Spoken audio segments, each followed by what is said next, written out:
Glória a Deus, irmãos. Quero compartilhar uma palavra com os irmãos hoje, continuação, né? Eu acredito muito que, para nós falarmos sobre pregar o Evangelho, e nós falamos muito isso, e eu glorifico a Deus porque ontem o pastor Léo da Mover pregou aqui, parece que tinha combinado tudo que ele falou, vem de encontro sobre conhecer a Cristo. E nós falamos muito nisso esses dias, né? Não tem como a gente pregar algo ou ensinar algo que a gente não conhece. Então a gente precisa conhecer a Cristo. E por isso eu quero falar um pouquinho nessa manhã sobre ser imagem e semelhança. Porque, irmãos, não tem como a gente multiplicar aquilo que a gente não é. Obrigado, David. Não tem como a gente multiplicar aquilo que a gente não conhece. Ou não tem como a gente multiplicar aquilo que não é a nossa espécie. Então, se nós queremos falar a respeito de Jesus, nós precisamos ser imagem e semelhança de Cristo.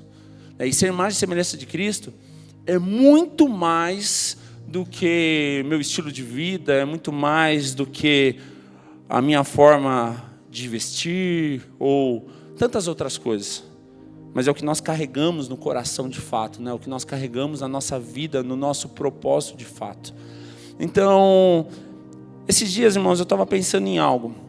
Às vezes, eu não sei se você é líder ou você no seu contexto ministerial, alguma vez alguém olhou para você e disse assim: nossa, você é diferente. E te elogiou por você ser humilde ou para você ser acessível. Eu confesso que esses tempos, algumas pessoas vieram me elogiar porque eu era humilde e acessível. E eu confesso que eu fico envergonhado por isso, porque isso não teria que ser um elogio, porque isso é o mínimo de alguém que se parece com Cristo. Então, a gente ficar feliz porque a gente foi elogiado, porque a gente é humilde e acessível, isso não é diferencial, isso é requisito de cristão, pré-requisito de cristão. A gente não tem nem que se vangloriar de falar, uau, eu sou humilde, eu sou acessível. Até porque a Bíblia diz que Jesus é manso e humilde. Então, se eu sou parecido com Cristo, se eu tenho um DNA de Cristo, isso não tem que ser um diferencial, tem que ser um pré-requisito para ser cristão. Porque o cristão, ele tem que ser como Cristo. E quando nós falamos sobre pregar o Evangelho, sobre o ID, irmãos, não tem como eu pregar algo que eu não vivo, ou não tem como eu ensinar algo que não faz parte da minha vida. E esse é o grande desafio. O quanto que nós nos parecemos, ou quanto nós somos cópias de Cristo de fato. Porque quando a Bíblia diz sobre multiplicar, irmãos, não é no sentido de procriação apenas, mas é de multiplicar a natureza de Cristo. E que tipo de multiplicação nós estamos fazendo hoje? A multiplicação daquilo que é paz, aquilo que é alegria, ou a multiplicação daquilo que é discórdia, aquilo que é problema? Então nós somos chamados para ser parecidos, ser imagem e semelhança de Cristo. E eu quero reforçar aqui o desafio que nós lançamos. Quantos abraçaram essa ideia, aquele desafio? Quantos lembram? Repete aí comigo o que foi falado. Repete comigo não, fala aí. Ganhar uma vida em um ano. Irmãos, na verdade a gente poderia estar falando aqui ganhar a nação em um ano, ganhar a cidade em um ano. Mas não vamos ser usados assim, sabemos que não é fácil, mas se cada um fizer a sua parte, com certeza a nossa rua vai mudar, a nossa cidade vai mudar, o nosso trabalho vai mudar. Onde nós estamos, todo o ambiente vai mudar. Então esse é o nosso grande desafio. Não, e mais uma vez repito, não é um desafio da igreja, um desafio ministerial, que todo mundo vai pôr uma pulseira, todo mundo vai pôr a camiseta para mostrar. Não, é um desafio pessoal. Porque não tem outra motivação maior do que Cristo para fazer isso na sua vida.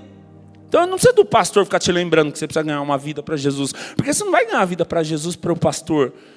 A igreja não precisa pôr um cartaz aqui para te lembrar que você precisa ganhar uma vida para Jesus. Você já parou para pensar que às vezes a gente é movimentado pelo impulso de as pessoas terem que ficar empurrando a gente a fazer algo? Não, pastor, eu acho que tinha que pôr um banner para lembrar os irmãos que nós estamos um propósito. Não, o propósito não é da igreja, o propósito tem que ser seu, pessoal. Se alguém tiver que te lembrar que você precisa ganhar uma vida para Jesus, algo já se perdeu no seu coração. Então nós precisamos reavaliar algumas coisas. Eu quero falar um pouquinho sobre imagem e semelhança. Gênesis capítulo 1, versículo 26 ao 28.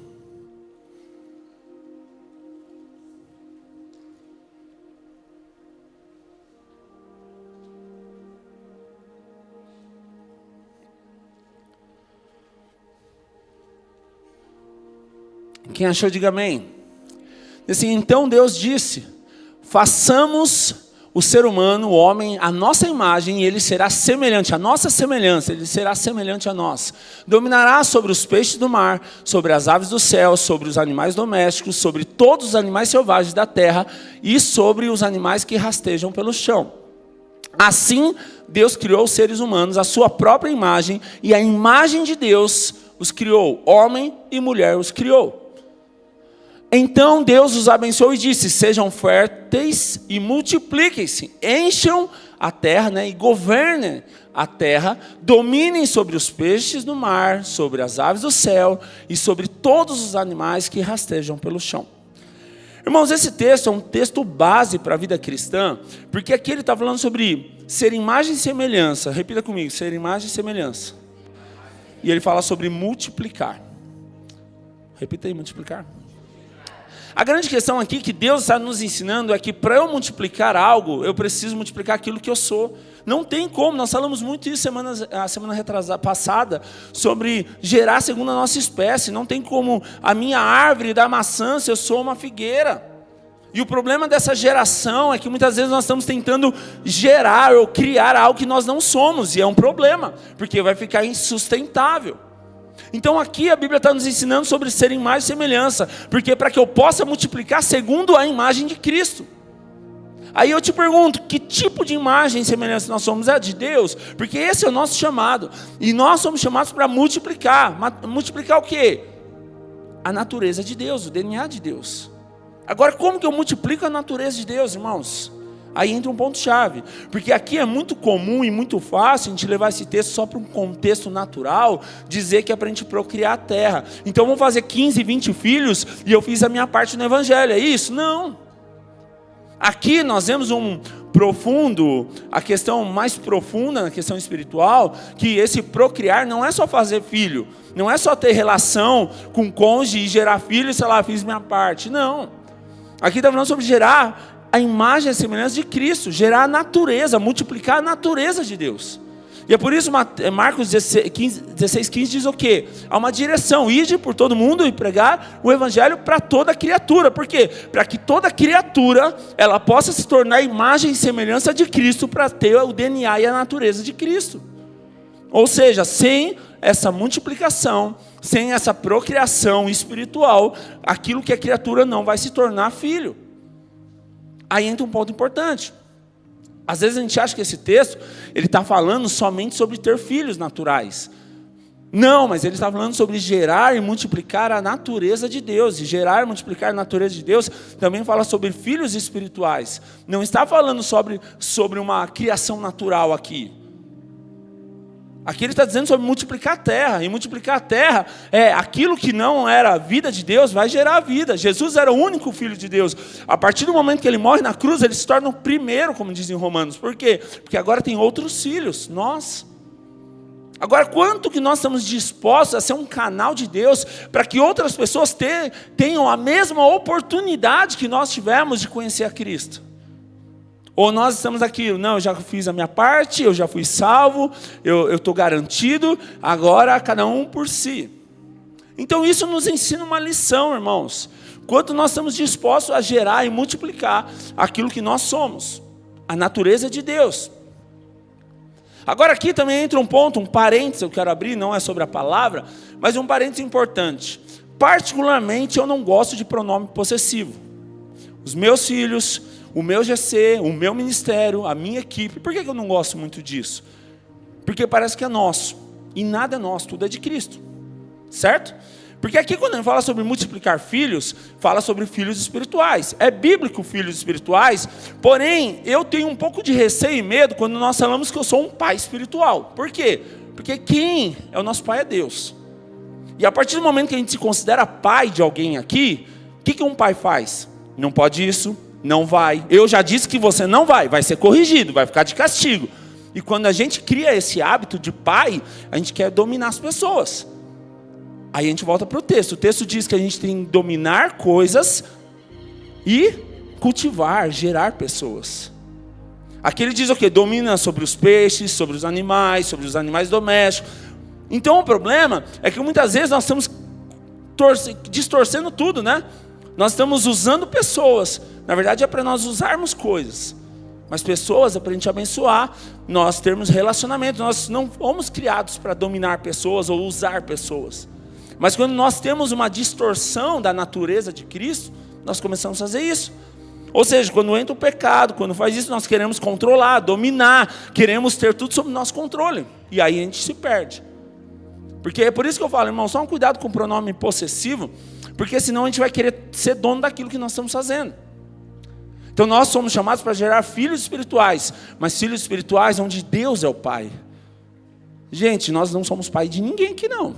Não, meus filhos, o meu GC, o meu ministério, a minha igreja, a minha equipe. Irmãos, tudo isso é para Cristo, porque nós estamos gerando segundo a espécie de Cristo. Então isso é importante, porque nós não fomos chamados para dominar e usar pessoas. Nós fomos chamados para dominar e usar coisas. É isso que a Bíblia diz. Por isso nós precisamos trazer toda a glória para Deus. E por isso nós entendemos que quando o pecado corrompe o homem, né? Tira a presença. Por isso Jesus lá diz, Deus meu, por que me desamparaste? Porque naquele momento a presença de Deus vai embora. Então quando acontece isso também lá com Eva, né, no jardim, por ouvir a serpente, ser corrompida, a presença sai. Então nós temos que entender que trazer vida de Deus, trazer a natureza de Deus, trazer a cultura do céu, é nós trazemos a presença de Deus. E é isso que nós somos chamados para multiplicar. Aí, irmãos, talvez você não está preparado para isso, mas nós não fomos chamados para multiplicar a gente na igreja local, nós somos chamados para multiplicar o reino de Deus. Agora vamos lá, se você trabalha em São Paulo, a 2 horas daqui, por que você não evangeliza? Porque é muito longe para ele ir na minha igreja. Onde está escrito que você tem que evangelizar para levar na sua igreja? É óbvio, né? Se você tem um contexto aqui, você não vai levar na igreja do lado aqui. Mas eu estou falando sobre reino de Deus, irmãos. Estou falando sobre propósito. Quanto nós estamos dispostos a anunciar as boas novas e trazer presença, porque onde entra o pecado corrompe, né? Mas quando traz presença, há transformação. E nós somos chamados, como diz aqui em Gênesis, né? Ser imagem e semelhança para multiplicar a natureza de Cristo.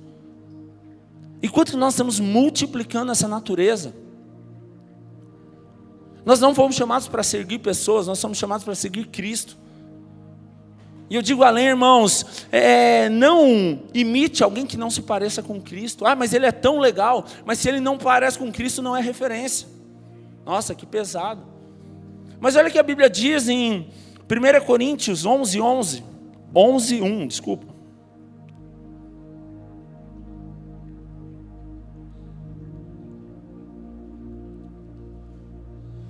Por que Paulo diz assim?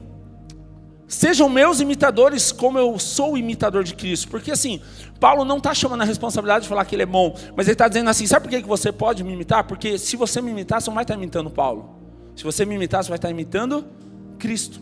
Por isso ele diz, sejam meus imitadores como eu sou de Cristo. Ou seja, não é o estilo de Paulo, não é o DNA de Paulo, mas é porque Paulo é tão parecido com Cristo, que se você olhar para Paulo, você está olhando para Cristo. Agora eu te faço uma pergunta. O quanto que nós nos parecemos com Cristo? Tranquilamente, eu posso imitar o Douglas, porque se eu imitar o Douglas, é de fato a semelhança de Cristo. Eu posso imitar o Josa, porque se eu imitar o Josa, a atitude do Josa é parecida com a de Cristo. Eu posso imitar o Zecla, porque de fato se eu imitar o Zecla, eu vou estar sendo tão humilde quanto Cristo, eu vou perdoar tanto quanto Cristo perdoa.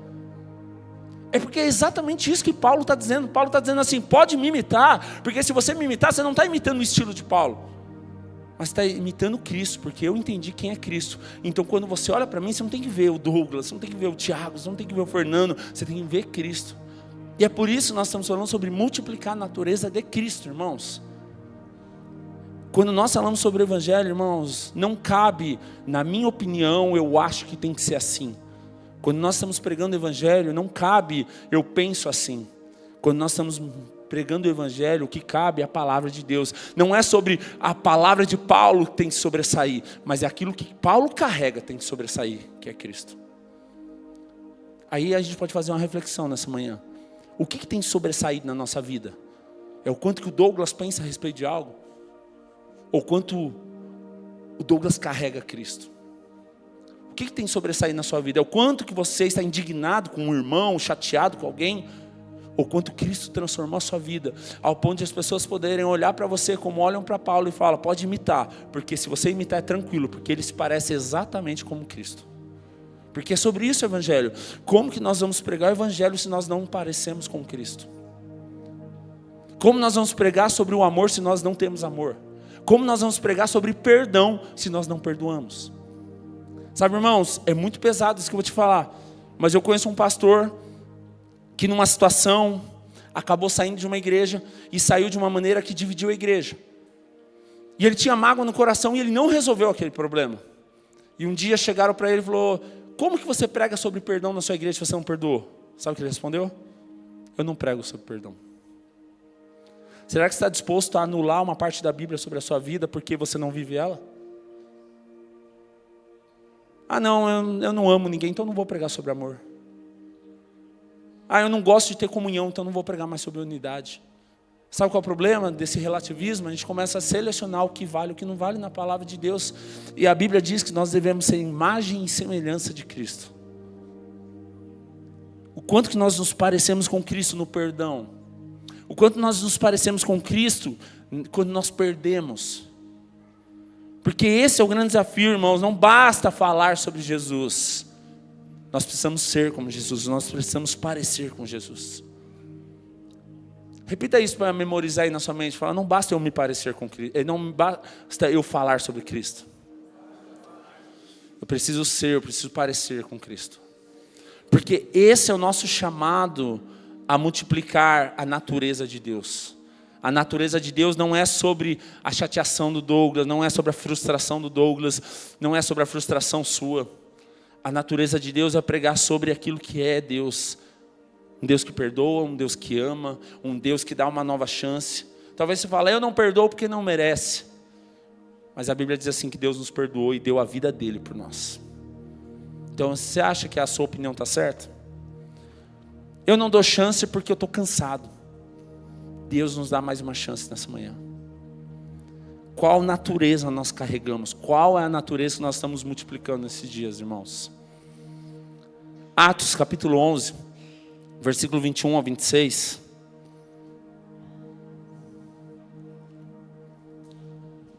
Diz assim, a mão do Senhor, o favor de Deus, estava com eles. Com eles quem? Com a igreja de Atos, com os discípulos.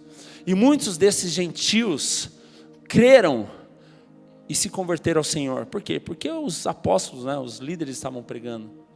E quando a igreja de Jerusalém soube o que havia acontecido, enviou Barnabé a Antioquia. E ao chegar ali e ver essa demonstração do favor da graça de Deus, alegrou-se muito e incentivou os irmãos a permanecerem fiéis ao Senhor. Parênteses aberto aqui. Olha que interessante, irmãos. Eles estão ouvindo a respeito de Cristo. É interessante que diz que os gentios começaram a ver algo diferente naquele lugar. Quem são gentios? Aqueles que não conhecem a Cristo. Aqueles que não eram filhos de Deus. E é interessante que diz que ao chegarem naquele ambiente, eles viram uma demonstração do favor da graça de Deus, ao ponto que aquilo alegrou e incentivou todos a permanecerem fiéis ao Senhor. Aí eu abro um parênteses aqui. O nosso estilo de vida, nossos relacionamentos, tem incentivado os irmãos a permanecerem fiéis ao Senhor? Ou quando olham para nós falam, ser crente desse jeito? É por isso que eu não vou na igreja. É óbvio que isso não é justificativa, né, irmãos? Mas tem muita gente lá fora que vai usar isso como desculpa. É por isso que eu não vou na igreja. Ver aqueles escândalos na internet, né? É por isso que eu não vou na igreja. Nós precisamos ser imagem e semelhança de Cristo ao ponto de incentivar as pessoas a olharem e falar, é por isso que eu amo Jesus. Porque é por causa disso que eu vou na igreja. Continuando, versículo 24. Ele diz, Barnabé era um homem bom e cheio do Espírito Santo e de fé. Olha que interessante, irmãos. Não basta você ser legal, mas você quer ser alguém que transforma gerações, transforma vidas, que muda ambientes. Não é só ser uma pessoa legal, mas tem que ser alguém com vida de Deus, cheio do Espírito Santo, ter fé, permanecer. E uma grande multidão se converteu ao Senhor. Por quê? Por causa de Barnabé? Não, lógico, por causa de Jesus. Porque aquilo que Barnabé carregava se parecia com Jesus.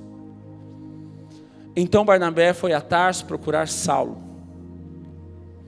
E quando encontrou, levou para Antioquia. E ali permaneceram com a igreja um ano inteiro.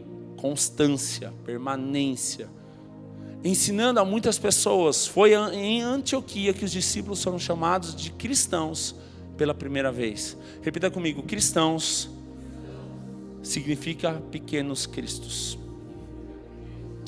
A Bíblia diz que a atitude, a ação deles fizeram com que aqueles que não conheciam eles, não conheciam ninguém, olharam para eles e viram Cristo neles. É interessante Conheceram Cristo só de ouvir falar, porque eles nem caminharam com Cristo. Mas é interessante que pela primeira vez, do grego, cristão significa pequenos cristos. Pela primeira vez eles são chamados de pequenos cristos. O que é um pequeno Cristo, irmãos? É alguém que se parece com o Mestre. Pequenos cristos, aquele que se parece com Cristo. Cristo é a nossa referência. Nós somos chamados para multiplicar a natureza de Cristo. Agora, ser parecido com Jesus, irmãos, ele tem um propósito. E o tempo mostra o quanto que nós somos cópia original ou não. Sabe por quê, irmãos? É mais ou menos assim. Ser parecido com Cristo é ser uma cópia de Cristo. Mas que tipo de cópia nós somos? Uma cópia original onde permanece? Porque você já percebeu que uma cópia original, um produto genuíno, ele é aquele que ele permanece durante dificuldade, é aquele que ele não estraga diante de pressão. Agora uma cópia barata, geralmente na primeira chuva estraga, quando molha estraga, quando toma muito sol estraga. Isso nos traz uma lição, porque a cópia original, ela é fiel ao original e ela permanece mesmo diante das lutas, tribulações. Isso nos traz uma realidade, vamos trazer para a nossa vida. O quanto que nós nos parecemos com Cristo na pressão. O quanto que nós nos parecemos com Cristo na injustiça. O quanto que nós nos parecemos com Cristo quando nada dá certo. Porque, irmão, se parecer com Cristo, eu sou bem redundante nisso, você vai concordar comigo, porque eu repito isso muito. Mas se parecer com Cristo quando tudo vai bem é fácil. Mas é no momento que pisam no seu pé que você tem que se parecer com Cristo. E sabe o que mais a gente vê nos dias de hoje? Um cristão falando, se mexer comigo vai levar. Ai, se mexer então com a minha família, é porque Cristo faria isso, né, irmãos? Claro que não. Você entende quantas vezes a nossa natureza, ela grita e fala mais alto que a natureza e o DNA de Cristo? Por quê? Porque a nossa razão toma o lugar de Jesus. Porque se mexer comigo vai tomar. Aqui é falou e leva. Falou o que quer, vai ouvir o que não quer. Quanto que nós nos parecemos com Cristo?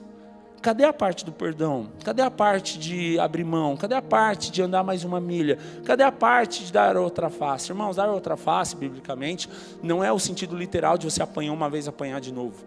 Dar outra face significa assim, você foi injustiçado? Se cale. Não precisa ficar se justificando.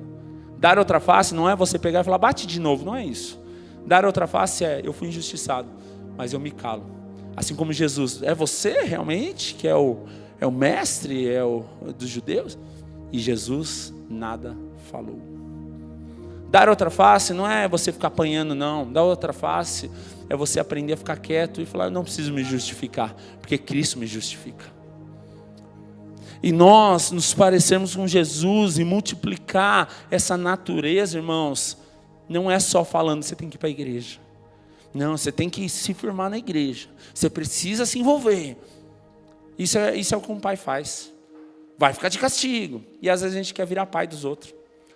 Eu já te avisei, hein? É a última chance que eu te dou, Josafá. Senão, eu vou te pôr de banco. Isso aqui é alguém que se parece com Cristo ou isso aqui é um pai que quer ensinar o filho o caminho que deve andar?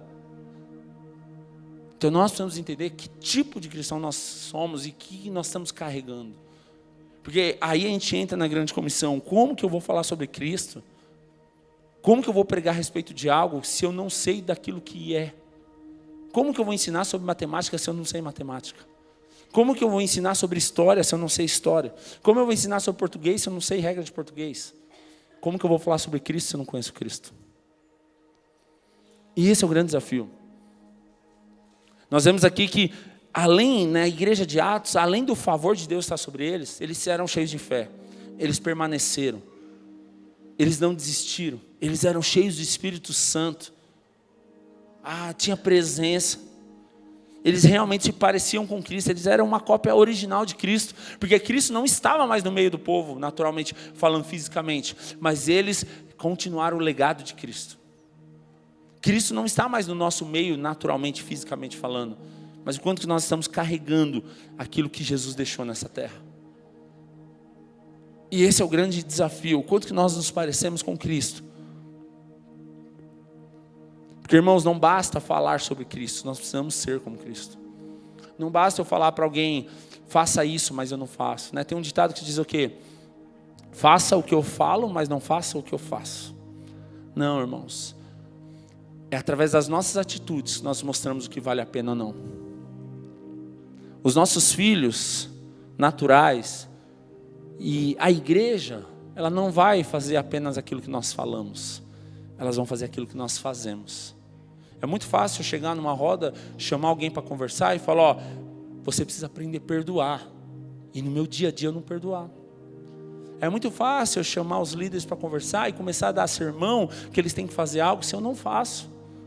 E isso se chama hipocrisia, porque a gente está tentando ensinar o que a gente não quer viver. Como que nós vamos pregar a respeito de Cristo se nós não conhecemos a Cristo? Como nós vamos falar que Jesus mudou a nossa vida se Jesus não mudou a nossa vida?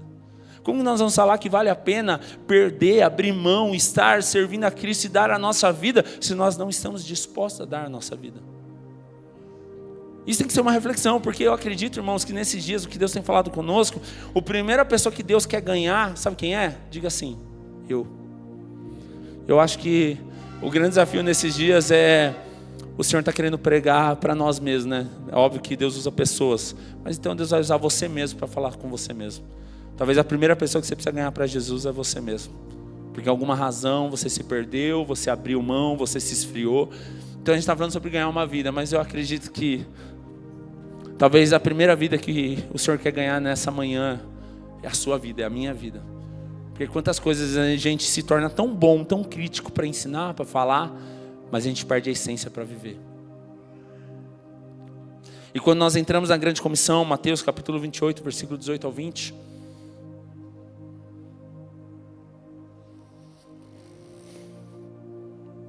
Mateus capítulo 28, versículo 18 ao 20. É interessante que isso acontece depois da ressurreição de Cristo. Então Jesus, ele ressuscitou, então ele vai até os discípulos e ele deixa uma ordem, deixa uma direção, deixa um propósito. Ele diz assim, Jesus se aproximou deles e disse, toda a autoridade no céu e na terra me foi dada. Portanto, vão e façam discípulos de todas as nações, batizando-os em nome do Pai, do Filho e do Espírito Santo. Em versículo 20, ensinem esses novos discípulos a obedecerem a todas as ordens que eu lhes dei. E lembre-se disto, eu estou sempre com vocês até o fim dos tempos. Estarei com vocês até a consumação dos tempos, do fim dos séculos, né, como algumas versões. O grande desafio aqui, irmãos, é que o Senhor nos diz que toda a autoridade no céu foi dada a Jesus. E Ele como autoridade, Ele nos deixa algo, Ele diz, vão e façam discípulos, vão e preguem o Evangelho, vão e falam a respeito da natureza de Deus, vão e façam aquilo que eu fiz. E Ele diz, não é apenas pregar o Evangelho, mas Ele diz também o quê? Leve ao batismo, tenha comunhão, ensina eles o caminho que eles devem andar e a obedecer a Deus. Porque é através da obediência que nós permanecemos, irmãos. Não tem como a gente viver com Cristo se nós não estamos dispostos a obedecer. A obediência é base para uma vida cristã. Não tem como a gente seguir Cristo se a gente não está disposto a obedecer. Porque obedecer é abrir mão da nossa razão. Obedecer é abrir mão daquilo que muitas vezes vai contra a palavra. Se eu não estiver disposto a obedecer, eu não estou disposto a seguir Cristo. E aqui ele diz, prega o Evangelho, fale a respeito de Deus, fala sobre o amor de Cristo, geram discípulos, ensinem um caminho que deve andar, leva ao batismo, e é sobre isso que nós estamos falando esses dias. Isso aqui é chamado de a grande comissão, ou seja, o propósito de todo cristão é ganhar vidas, o propósito de todo cristão é aquilo que você recebeu, você transmitir e procriar e multiplicar. Vão e façam discípulos. Multiplicai, sejam férteis, como diz em Gênesis capítulo 1, como nós lemos. Nós somos imagem semelhante de Cristo para fazer aquilo que Cristo faz. O que Cristo fez na terra? Gerou, deu vida, preparou, deixou um legado. Aí eu te faço uma pergunta, irmãos. Se nós morrermos hoje, quem que a gente deixou preparado para seguir ou acaba aqui hoje? Aquilo que você faz hoje, se você morrer hoje, quem que vai fazer? Ou você é insubstituível? Ou só você sabe fazer o que você faz? Porque a Bíblia, Jesus, ele é tão poderoso que ele, sendo Deus, ele diz o quê? Aquele que crê em mim fará as obras que eu faço e obras maiores. Maiores porque Jesus deixou de fazer alguma coisa? Não. O maior aqui não é sobre fazer algo que Jesus não fez, mas é o tempo que você tem é maior do que o tempo que Jesus teve. Quem já tem mais de 3 anos de ministério de vida com Deus aqui? Então você já teve mais tempo do que Jesus para pregar. Então, sobre esse contexto, nós temos muito mais tempo, muito mais oportunidades, muito mais tempo de vida do que Jesus teve para pregar na terra. É por isso que ele diz, aqueles que creem em mim farão as obras que eu fiz, as obras que eu faço e obras maiores fará. É interessante quando nós lemos sobre esse texto, que tipo de obra Jesus fez? Jesus curou cego, Jesus fez paralítico andar, Jesus ressuscitou mortos. Por que muitas vezes a gente não vive o milagre? Porque talvez a gente está vivendo uma vida tão natural que a gente perdeu o propósito de viver o espiritual também. Porque a gente, isso é um outro tempo, uma outra palavra, mas a gente perde mais tempo pesquisando no Google que remédio vai resolver o nosso problema, como que eu vou resolver uma situação, do que orando. Seja sincero, irmãos, qual o tempo que você mais tem? É de oração ou tentando resolver conflito, problema?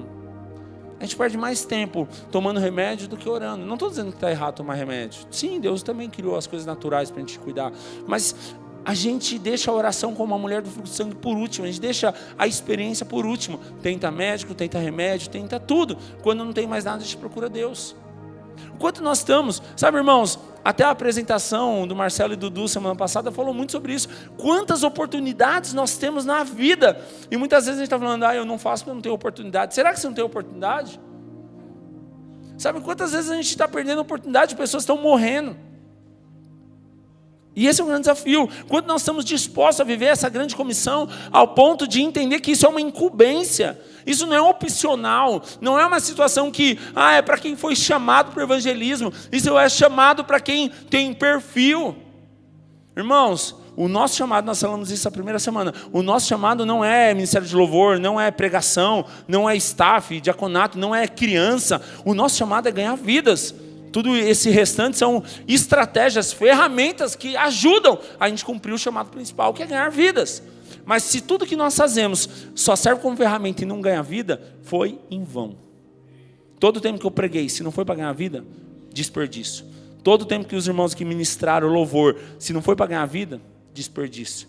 Todo o tempo que cuidaram das crianças, se não foi para ganhar vida, desperdício. Não, é porque é legal fazer recreação. Recreação tem no shopping, irmão. Tem melhor. Leva no Playland. Você quer recreação para o seu filho? Leva no Playland. Sabe, a gente tem que parar de tratar a igreja como um lugar de recreação. A igreja está faltando mais emoção. Vai no cinema. Cinema tem filme bom.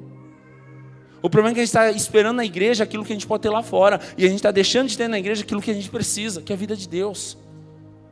Porque se nós não tivermos vida de Deus, quando nós nos reunimos com os santos, como a Bíblia nos ensina a se reunir com os santos, o que nós vamos dar lá fora?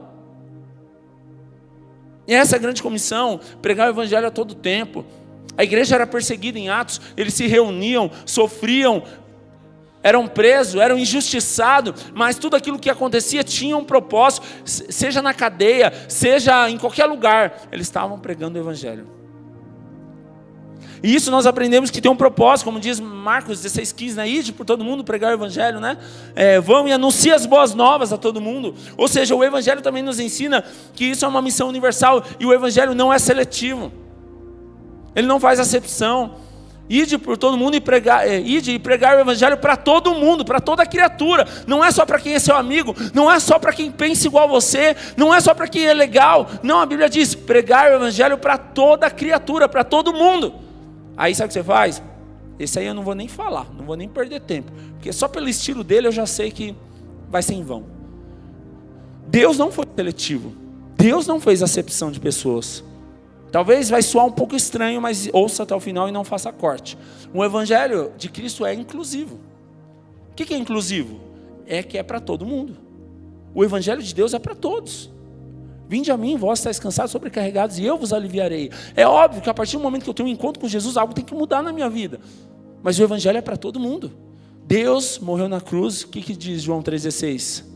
Ele amou o mundo de tal maneira que deu seu Filho único para que todo aquele que nele crê, todo é o quê? Todo mundo vai ser salvo? Não, por quê? Porque não quis. Não é porque Deus não quer. Então o evangelho é para todo mundo. E nós precisamos ter essa ciência. Sabe qual é o problema? A gente é seletivo. Se eu vejo uma pessoa de família, bonitinha, que é obediente, e eu vejo o outro lá largado, tudo rebelde, para quem eu quero falar? Para Jesus? Por mais fácil, vou falar para esse aqui. A gente é muito seletivo. A gente começa... Quer um exemplo por que a gente é seletivo? Tiver uma pessoa dura, seca assim, ó, na hora do louvor, e a outra lá está chorando. Não precisa responder para mim, mas qual que você quer orar?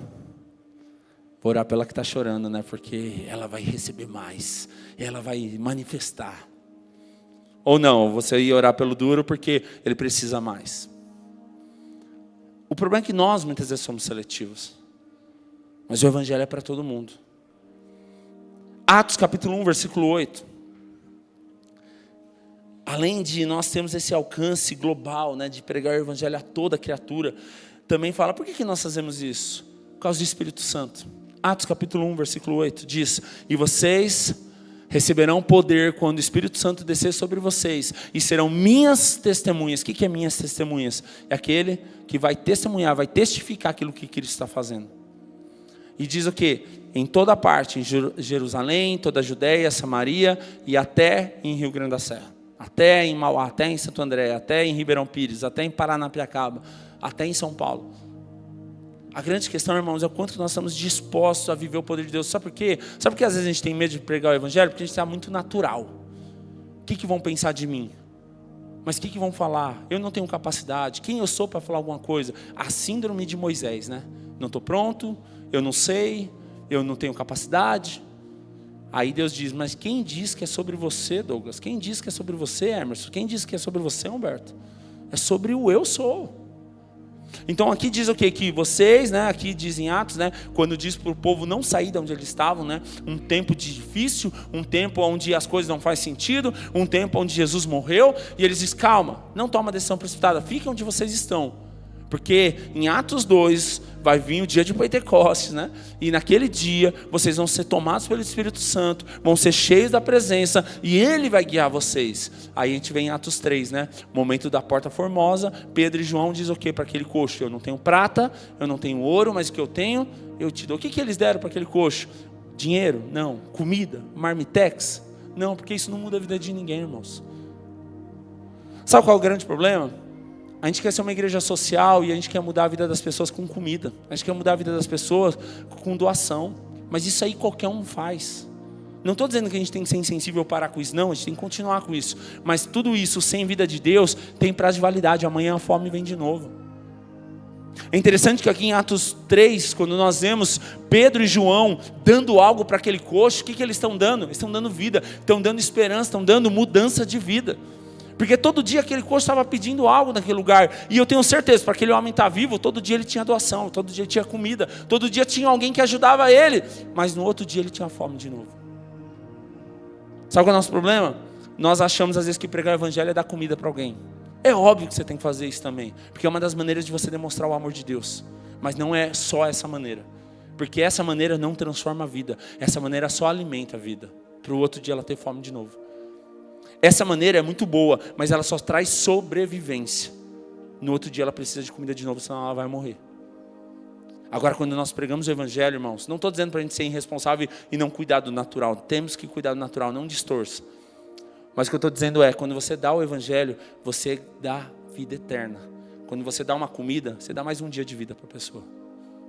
O que nós estamos dispostos a pregar o evangelho e dar uma eternidade para a pessoa? Ou nós só estamos interessados em dar um dia de comida para a pessoa? Sabe qual é o problema? No fundo a gente gosta de dar comida para a pessoa porque a gente gosta que as pessoas ficam dependentes de nós. Porque amanhã ela vai precisar de mim de novo. Porque amanhã ela vai ter que se render a mim de novo. E quando nós entregamos Cristo, as pessoas não precisam mais de nós. Porque o véu foi rasgado, ela tem livre acesso, nós não somos intermediário de nada.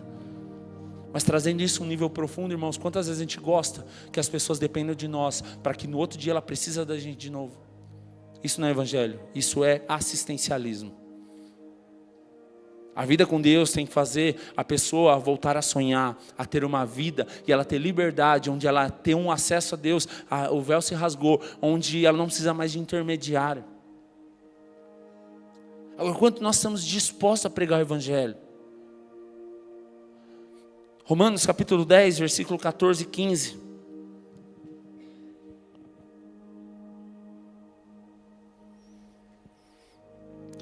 Esse texto ele fala sobre a responsabilidade da igreja.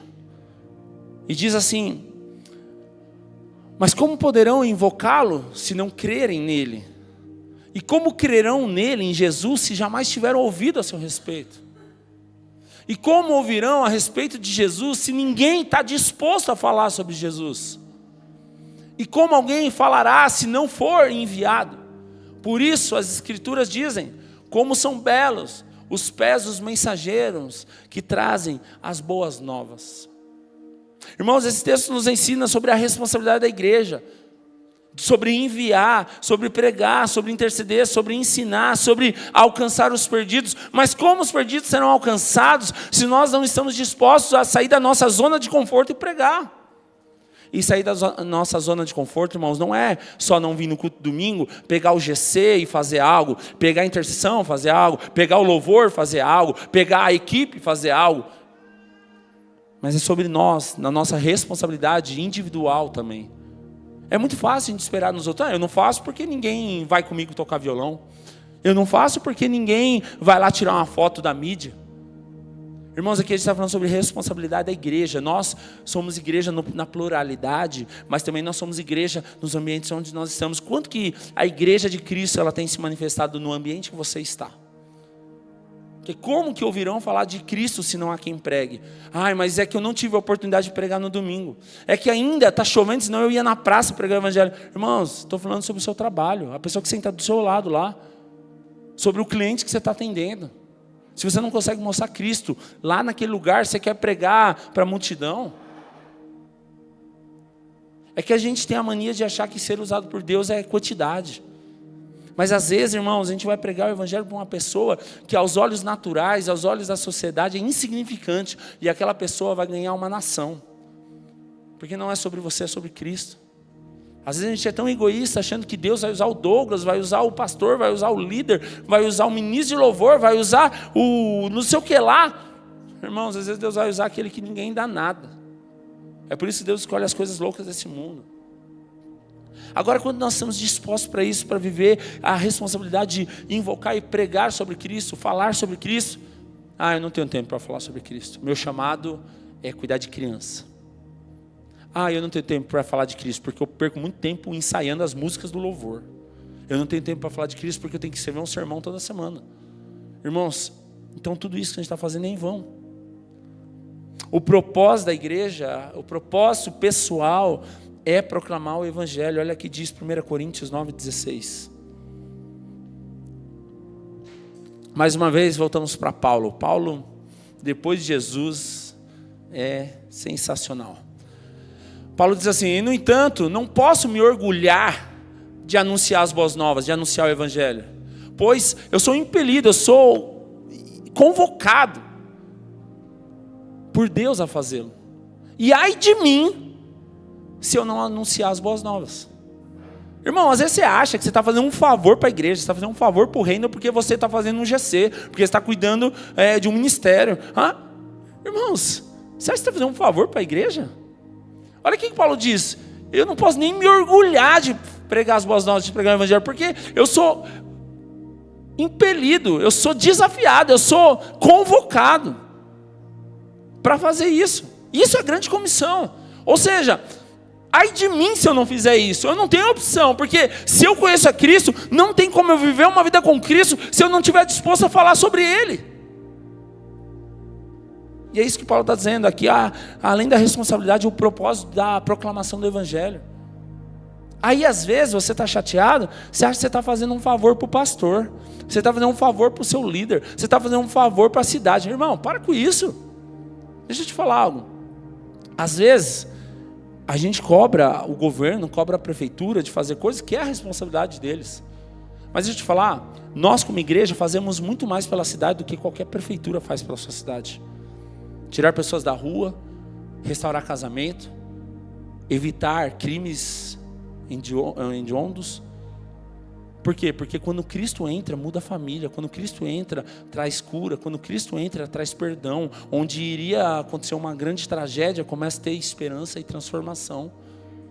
E às vezes a gente está querendo responsabilizar prefeito, governador, presidente. Irmãos, o nosso papel é pregar sobre Cristo. O nosso papel é falar a respeito de Cristo. E Paulo diz isso, ele mostra uma urgência, uma paixão pela missão. Sabe o que Paulo está dizendo aqui, irmãos? Ele está abrindo mão da sua razão, ele está abrindo mão dos seus direitos. Ele está dizendo assim, ai de mim se eu não fizer isso, eu não tenho nem escolha. Aí às vezes você está chateado, fala, eu não vou mais pregar o evangelho porque não me reconheceram. Você não entendeu nada sobre Cristo, meu irmão. Porque o evangelho não é sobre a igreja local, igreja Água Viva, Ebenezer, Bola de Neve, Assembleia, Batista, Adventista, Presbiteriana, Universal, Católica. O evangelho é sobre Cristo. Enquanto você está discutindo, brigando por causa de denominação, quem perde é Cristo. Quanto mais você fica chateado com o irmão, discutindo com o irmão, quem perde é Cristo. E às vezes a gente acha que a gente está pregando o evangelho. Não, isso é um desserviço para o evangelho. E para finalizar, Mateus 28, 20, voltamos lá. O que nos faz pregar o evangelho, irmãos? Nós vemos que em Atos 1,8 diz que recebereis poder. Então uma das coisas que nos faz pregar o evangelho não é a nossa capacidade, é o Espírito Santo. Mas irmãos, eu concordo que nós vivemos tempos difíceis. E muitas vezes nós sentimos dúvidas no nosso coração, às vezes até fraqueza. Será que vale a pena? Eu não sei você, mas eu acredito que você, assim como eu, já algum momento da sua vida de dificuldade, você questionou, será que eu estou no caminho certo? Será que vale a pena fazer isso? Porque isso é do homem, a dúvida é do homem, a chateação é do homem. É interessante quando nós vemos nesse texto, que é a grande comissão, né, que fala sobre pregar o evangelho, sobre gerar discípulos, sobre levar o batismo, sobre ensinar. E ele diz assim, Jesus, e lembre-se, por que você vai fazer isso? Lembre-se, por que você vai permanecer? Lembre-se, por que você tem que persistir? Porque eu estarei com você até o final.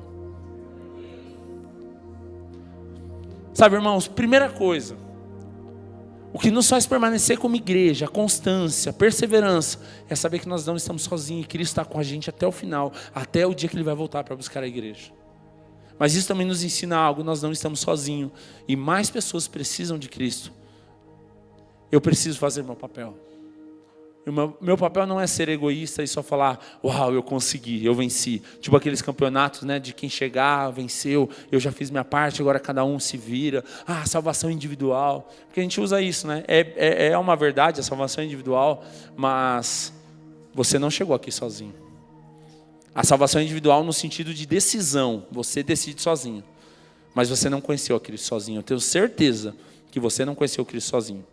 Ah, mas ninguém falou de Jesus para mim. Algum jeito Jesus chegou na sua vida. Ou foi pela internet, então Deus usou alguém. Ou foi por um vizinho, Deus usou alguém. Ou por alguém no trabalho, ou por alguém na estação pregando, ou por alguém na praça, ou alguém... Não, eu cheguei sozinho. Um dia, nunca ninguém me falou nada. Eu cheguei em casa, peguei a Bíblia e li. Eu cheguei sozinho. Chegou sozinho? Como que foi escrito isso aqui? Deus usou alguém para que você fosse salvo. Ninguém chega a Jesus sozinho.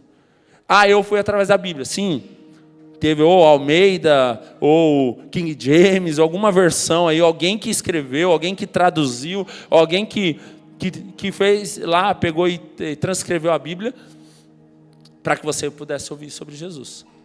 Então esse negócio de salvação individual é individual no sentido de decisão. Mas ninguém, absolutamente ninguém, chega a Cristo sozinho. Deus usou alguém. Nós estamos aqui hoje vindo da história da igreja por causa dos apóstolos. Se os apóstolos não tivessem dispostos a continuar depois que Jesus foi crucificado, morreu, ressuscitou e foi para o Pai, a igreja tinha acabado. Mas por causa da vida deles, que o legado que eles receberam de Jesus e o legado que eles deixaram nas próximas gerações, Lutero, para também falar sobre a questão, né, da igreja, sobre trazer a palavra, sobre dar acesso. Então Deus foi usando pessoas e hoje nós estamos aqui. Quanto nós estamos dispostos a ser alguém que gera a próxima geração, alguém que deixa um legado para os próximos continuarem, ou nós somos egoístas ao ponto de dizer, chegou em mim, glória a Deus. Não, eu não quero nem ter filho, então para mim já deu, pode voltar a Jesus. Voltar a Jesus é uma necessidade e um anseio, irmãos. Mas se nós fazemos isso só para resolver a nossa vida, é um egoísmo. Quando nós estamos dispostos a gerar uma próxima geração, a preparar, aliás, uma próxima geração, a deixar um legado. E eu digo isso não só sobre seus filhos naturais, porque isso a gente tem até um interesse maior, né? É nosso filho, é nosso DNA. Mas quando nós estamos dispostos a fazer isso para as pessoas que a gente não conhece, que estão lá na rua. Porque os apóstolos fizeram isso. Eles morreram, foram crucificados, né? Alguns foram apedrejados, porque eles estavam dispostos a entregar aquilo que eles tinham de maior valor, de dar Cristo. Então eles deram a vida deles, porque eles entenderam que nada era mais precioso que a vida de Jesus. As igrejas perseguidas, irmãos, eles estão dispostos a morrer. E quando eles morrem, quando alguém morre por amor ao Evangelho, eles são referência, porque fala, esse viveu verdadeiramente o Evangelho. Tem muitos cristãos nos lugares perseguidos que eles estão tristes, porque eles falam, se eu não morri, é porque eu ainda não estou pregando o Evangelho certo, porque senão era para eu já ter morrido. E a gente às vezes não está disposto a pedir perdão por irmão, porque a gente fica chateado. Eu acredito que nesses dias, e Deus falou forte comigo nessa manhã, eu quero orar sobre isso. A primeira vida que Jesus quer ganhar para Ele é fazer assim, ó, porque não tem como eu gerar a vida para Jesus se meu coração está corrompido. Não tem como eu gerar segundo a espécie, segundo a semelhança de Cristo, se eu não estou sendo imagem e semelhança de Cristo. Você pode gerar tudo, menos Cristo. Você vai gerar discórdia, vai gerar chateação, vai gerar gente mimizenta, mas gerar igual Cristo, só se você se parecer com Cristo. Queria te convidar a fechar seus olhos por um instante.